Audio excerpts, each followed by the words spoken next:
This program is brought to you in part by SalCal Real Estate Connections. Yes, welcome back to the Telescope View as we are about to get into episode number 5, which is very interesting. I'll tell you, if you think the things you saw before were interesting, wait till you see what you are going to witness tonight, as we are going to get into the Roswell aliens, what we knew then and what we know today. And believe me, we know plenty, right, Rick? Well, I think there's a lot. Well, this is what we're being told, is that we do know a lot more. The military people I spoke with kind of shared stuff that they had seen based on new understandings about what might have happened there. So yeah, we're going to talk a little bit about what we really might have here instead of just pure aliens, and we're going to kind of relate that to what's going on in the world today and what we're doing ourselves in terms of science and R&D and creating, life forms and that type of thing. So I mean, back then in the day, when you talked about aliens or what extraterrestrials, that's all they talked about were the grays, as we like to call them, the little gray men with the big eyes and all this kind of thing. But in reality, what the grays might have been, Rick, were mechanical. They were biological entities. Shortly after Roswell, as I was told, and this is supposedly in classified reports, is that they examined these things called the grays, and what they found is that they were in fact, or they believed in fact, that these were not the actual aliens. That these are in fact were biological creations of an alien race, much like we create satellites and the rover on Mars, but they were created, they were obviously more sophisticated. Now back then, that was hard to believe. That was incredible. Today, not so much. When we look at what they had there, you had these grays with these large bulbous heads. And like they said, the head was meant to cushion what was the brain or the computer system, which would lead it. They had large eyes to accept different lighting conditions that these things might encounter on different worlds. They also had no digestive system because they weren't going to carry food. They didn't need to carry food. Very slight bodies, because again, they had no digestive system, and a slight body would be less affected by different gravities. All right. So they believed back then, even then, that what they were looking at was not actually an alien or a real life form, but something created by aliens in the same way that we create things today and we send it out to Mars or to Venus or to Jupiter. Now, where that dovetails to today is, and I've mentioned this before, the Defense Advanced Projects Research Agency has had a project for a number of years called the Engineered Living Materials Project, where we're creating living materials that can be used to create almost anything. What do you call it? Brookhaven National Labs is working on DNA-based nanotechnology, which is again nanotechnology, but it's living DNA. So we are definitely moving in the direction of creating living biological entities to do work for us. Now, one of the interesting things that came out a little more recently, I was talking to these guys, and they're saying, over the last few years, the whole concept of stem cells has come up. Stem cells are amazing things. They seem to never get old, and if you can use them, it's like regeneration. It's like the fountain of youth. And they're saying, in hindsight, some researchers, of course they're not the same researchers because this was back in the 40s, have reviewed some of this materials, and they're wondering if, in fact, these grays were not based a stem cell based technology. He goes, because, and when I say he goes, one of the guys was saying, he goes, because what they understood was that these things never seem to age, which would be indicative of perhaps a stem cell situation recreating itself and never aging. They could be destroyed, but they could never be aged. Massive destruction. They seem to believe that small problems, small incursions or harm to them could be repaired very quickly. Now, it sounds like we're talking about some type of stem cell technology. Could this in fact have been harnessed, in addition to the stuff that we're doing, to harness stem cell technology in a way to create a living entity to do so?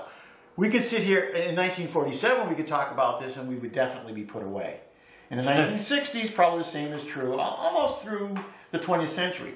Today, not so much, because we're doing the same stuff ourselves in labs like Brookhaven, in Defense Department labs that DARPA supports. And some of these are just university. We're doing it.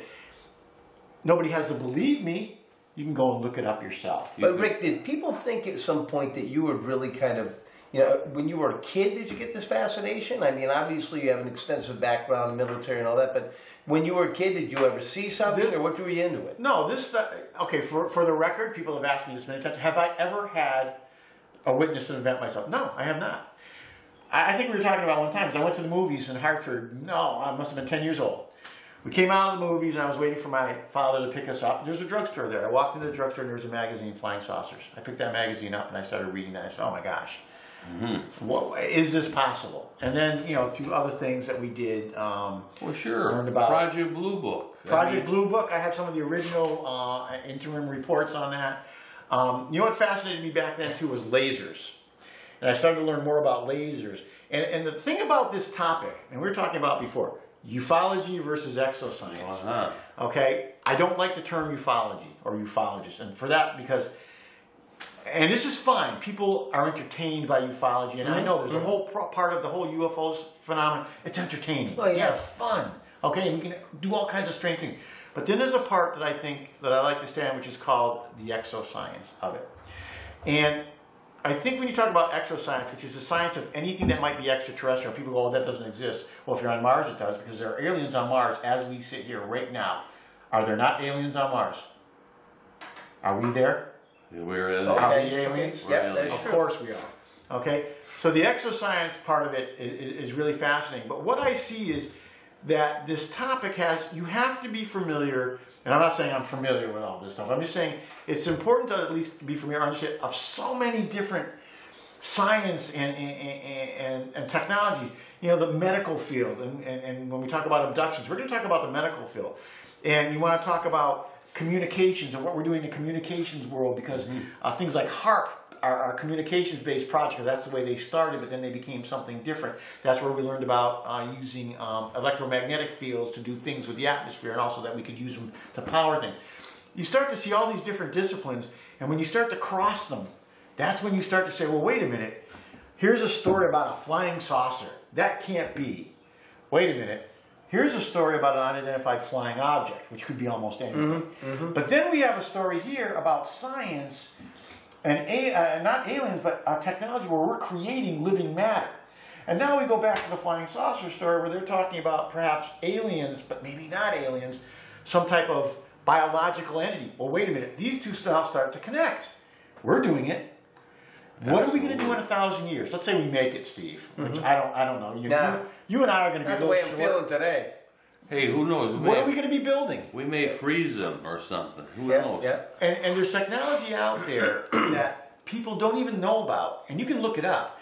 But we could get into things like the octopus. You wanted to mention the octopus. Oh my dear, what a subject! Oh boy, it's a great story. It came out a little while ago. Actually, the report came out last year.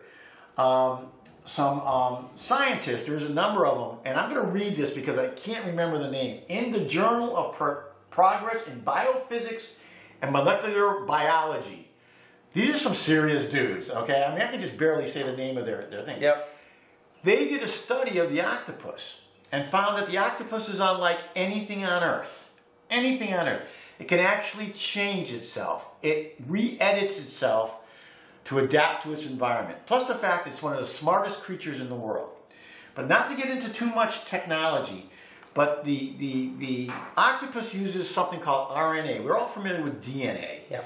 RNA is part of that. Normally, DNA transmits information through RNA. Octopus doesn't do that. Octopus uses RNA, which some people think could have been the genetic code years ago.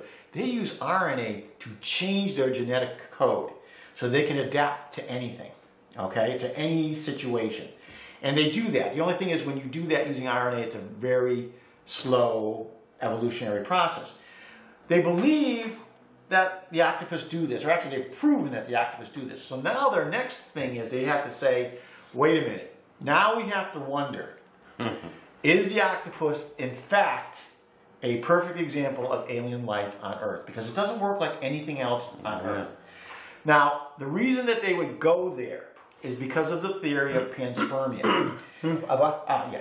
Okay, you okay on this one? You all right? Panspermia is the theory that life came from out in the universe somewhere, came to Earth. Okay. Now, when we're talking about life, it can be anything from, we're talking about just amino acids or sugars, all right, that just in dust cloud. I mean, amino acids are actually they're not liquid; they're solids. Mm-hmm.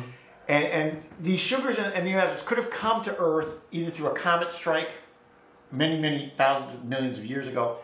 They believe there were clouds of these dust in after the Big Bang Theory.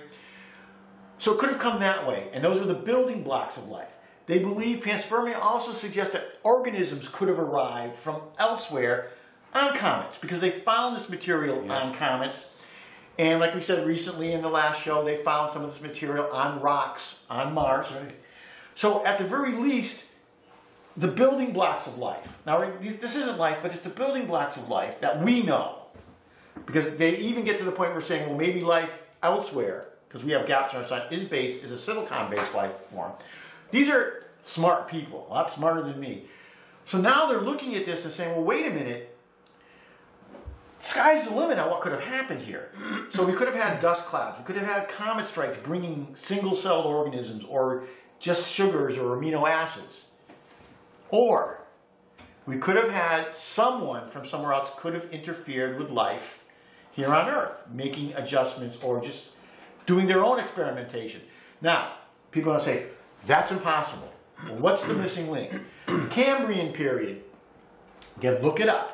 Millions of years ago, there's a period when there was a huge jump in complex life on Earth. Science doesn't know why that happened. It happened. Now, the Vatican will say, and they say it in Latin, there are no gaps in nature. Okay, that's basically what they say, meaning there's always something there, but there is a gap here. So what was the missing link? And according to these scientists, they're saying, well, we don't have definitive proof of any of this. I mean, we can't because we don't have the science. But we're now open to the fact that number one is we know that life existed out there somewhere, and the universe is huge. Billions, 200 million galaxies at least, okay? How many? 200 million galaxies. We're talking galaxies, and each galaxy could have a minimum of 40 billion planets like Earth. Yeah. Do the math. There's a lot of zeros there. So what we're saying here is the question of life existing in the universe probably is not a question anymore. The level of the life could be a question, but they're quickly getting to the point where intelligent extraterrestrial life is out there. Now, did it get here? Could it have come here? That question is getting less of a real concern over time, saying, yes, it could have happened. So in this report, they had to throw out all these ideas that extraterrestrial life could have been here, could be here.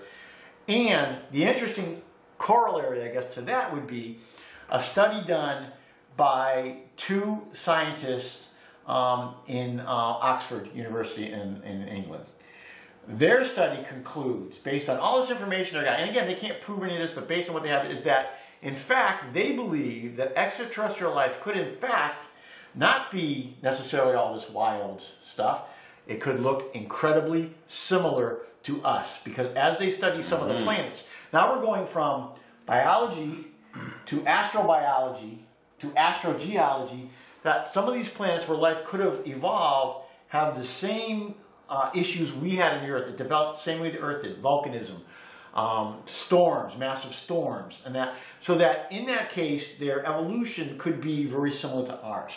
So now what I get out of this is, I had people telling me that they read reports, and they believe firmly that extraterrestrial life is not this wild thing, but they are an advanced race that look incredibly similar to us, and are probably like us, and what we're probably doing with them is looking at our future, that create things like these biological entities that we are starting to create ourselves. And now you've got reports coming out that kind of start to corroborate the possibility that this could exist. So if we come back here in 25 years, what will we be talking about? All right.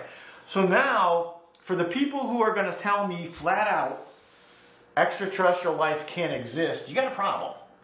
All right? Because if you say that, then you also have to say that this whole thing about octopuses must be wrong. But they're saying it's not wrong. But if you say all the rest is wrong, then what you're saying to me is that your science that 2 years ago didn't know this about the octopus has gaps in it. So how can it tell me what can exist out there and what can't? It cannot. All we can say today, based on our science, is what we know in our world. We really can't predict what's out there. I mean, it would be foolish for us to think that out of the whole universe that we are alone. What a waste of all that space. Steve, you know what we could do with some of that property out there? All right. Yeah. I think the mines, though, and maybe you're onto something, Rick, because when you look at the mines that are out there now, I mean, recently when I was at the graduation down at Yale, and you see these beyond genius people getting, multiple degrees and then going for PhD. There's a level of genius that maybe is from somewhere else. I don't know, that's able to develop things that we can't imagine. There are people on Earth that are clearly different than other people. And there was a TV show, Inhuman Events or something. And it was fascinating to watch that show. And the one I saw was about this guy. He must have weighed about 130 pounds. And he could take a wrench, okay, and bend it. Now you understand these wrenches are tempered. I mean, so that you can't bend them. So I believe it was the University of Virginia or something. They tested this guy because they wanted to see what he could do. And he would sure enough bend this wrench. And they're like, that's incredible. Then they would take their machine. They had a machine that would do this. They would be able to measure the pressure it would take to bend the wrench. The machine broke. So what they did, this is all true. What they did is they now tested this guy. And what they found is it didn't matter how big his muscles is. But when his muscle fibers fired, they all fired. Most of us will use 40%. He was firing 100%. Now, why he did, they didn't know. He didn't know. He just said, as a kid, he started to learn he could do stuff like this, and he could move things and bend things and lift things. And he was, he was a 98-pound weakling. But it was a matter of science. It wasn't a matter of anything else. It was that his body was working differently. Wow. Is it possible he had connections, or there's a bloodline there? I know it sounds far-fetched, but I think we have to go there. I think myself, a perfect example of what you're talking about is Tesla, myself. Tesla is a very interesting person and topic. I mean, for what he knew and what goes on is really very unbelievable. Well, and the thing about Tesla is, I think, and we're learning this today, and Elon Musk will tell you, and other people will tell you, we're just starting to understand his concepts. We didn't understand them when they came out. And Tesla was really treated very badly in this country. Yes, he was. Everybody thinks Marconi invented the wireless. He did not. Tesla actually filed a patent on that 2 years before Marconi did. And it was interesting because they took the patent away from Tesla when Marconi introduced it, but later restored it to him many years later. The electrical systems that we use, that wasn't Edison. Edison invented DC current. Tesla invented AC current, which is what we actually use today. Is this why they call the car the Tesla, or is it actually... No, that's why they call the car the Tesla, because they're using some of the technology that he used. I mean, he had the vision of grasping this electromagnetic force in the universe. Yep. Nobody had that, let me tell you. The solar-powered satellite system concept of the 70s was kind of based on this, because what they were going to do is they were going to collect energy from the sun and then beam it down to what they called rectanas on the Earth. And Jimmy Carter approved this, but the budget to do it was higher than the whole energy budget at the time. But quickly they learned that there was military benefit to the solar-powered satellite system. So when Reagan got into office, he moved the budget over to the Department of Defense, which means now you have a whole lot more money. That became Star Wars. And if you read about the solar-powered satellite system, you're going to learn some of the things they could do with that. Already they knew they could do. So that's why we know, and we talk to people where there's a lot more to Star Wars that happened than you would want to believe. Oh, absolutely. Now, the reason we were able to do it, because somebody's going to say, well, the United Nations has a treaty that says you cannot develop weapons in space. Solar-powered satellite system. The purpose of it was to generate energy. Is that illegal under the treaty? No. No. Okay. And well, then you have a few other things. The other question, of course, was who was our real enemy? Well, that was another interesting part of this. Well, the interesting thing is one of the things that HAARP did. I'm sorry. What is HAARP? HAARP, high High Energy Active Aurora Research Project. Okay. That's it. That's it.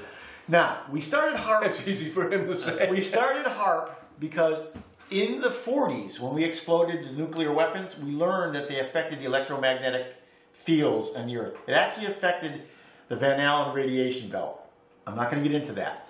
So we started doing studies, exploding bombs at different levels within the atmosphere to see how it would affect the atmosphere, particularly the ionosphere, and the electromagnetic fields. Well, what a lot of people don't know, and you can look this up, this was done, studies by the United States and the Soviet Union actually at one point destroyed the Van Allen radiation belt for a number of hours. The other thing it did is it actually created 2 other radiation belts, which many people don't know about. Now, the Van Allen radiation belt, what that is, it's a radiation belt around the Earth. And what it does is it really absorbs most of the radiation from the sun and from the universe, so it doesn't kill us, okay? So to play with that is not a bright thing. But we started doing that. We learned from the explosions that we could punch holes in the atmosphere. We learned that we could interrupt communications and even flight, aerodynamic. Okay, so we started doing that. And then we gradually moved, and we did some experimentation with the shuttles, which people don't know about, right over Connecticut, which people don't know about. We actually had an air glow over Connecticut caused by a shuttle release of actually it was exhaust gases, which affected the ionization of oxygen. But how do you know that? Huh? How do you know that? Oh, because the studies are there. Okay. You can read the studies. Yeah. And what it did is it caused an air glow over Connecticut in 1985 over 400,000 kilometers. And people saw it. Okay. So now we move on and we're saying we want to be able to punch holes in the atmosphere. Why? Well, we can do a lot of things once we can punch holes to the atmosphere. First of all, we punch a hole in the atmosphere, something flying into that hole falls down. Okay. The second thing is we can use that to communicate around the world. Theoretically, if we punch a hole on this side of the Earth, there's a corresponding point on the other side of it where we then can communicate without line of sight. All right. Now this goes into the information that I received. We put it in the book to talk about one of the things we wanted to do with HARP is to create basically an electromagnetic, or use the electromagnetic field around the Earth to create what would be in effect a spider web. We don't want to have line of sight radar to know what's going on over there. We want to know before it gets here, before it crosses into our hemisphere. So the concept there was to create this spider web, which supposedly was done where, you know, you touch a spider web and the spider on the other side knows it happened? That's what we wanted to do. Instead of just the space fence that we have across the United States, which covers, you know, North America, which you talk about some other time, that's a radar system. We wanted to be able to do that. That's number one. The other thing you can do when you punch holes in the atmosphere is you can send communications transmissions through them into space. Into space. That's right. Now, these are special communication transmissions like laser communications, whatever, because we can communicate with our satellites without punching holes in the atmosphere. So that goes to your question of who are we really fighting? Who do we want to communicate with if we have to punch holes in the atmosphere and send special transmissions through space? Yeah, think about that one. So you put all these things, you start to put all this disparate stuff together, and you start to come up with questions. And now the first thing somebody's going to say to me is conspiracy theory. Don't say that to me because that drives me nuts.